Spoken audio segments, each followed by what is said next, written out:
një ndër të parit që e formoi shoqërinë e parë që kemi të regjistruar në Australi, shoqërinë shqiptare, ishte një burr me emrin Zini Buzo, lindur në Berat, një familje e njohur, ka shkuar këtu, i lindur nga 1910, më duket, ka shkuar këtu në shkollë, ishte një si shkollë amerikane, teknike, u bë inxhinier, ka shkuar në Istanbul që në shkollë Metej, aty, kur u largua nga Shqipëria e ri, punonte si inxhinier civil për Kombet e Bashkuara, ajo organizatë që ishte, shkonte në për shtetet të ndryshe, ndërtonjin ura, tjedi gjërat të prishura prej luftës e kështu.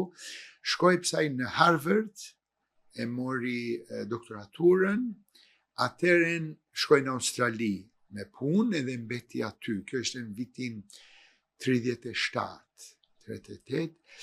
Ky në Australi arriti gradën më të lartë, do më ishte i njohur si inxhinier më i aftë në atë fushën e vet, u dekorua me shumë merita nga qeveria australiane, kryeministrat, kështu, që ai kishte 2 djem, Adriani, një diplomat i shquar australian, edhe djali tjetër Aleksandri, ishte shkrimtar më i njohuri në Australi. Mbesa e tij, para një viti bëri publicitet shumë të madh këtu, Eva, notoi nga Vlora deri në Itali. Kjo është mbesa e këtij. Do të thënë një familje të jashtëzakonshme kështu.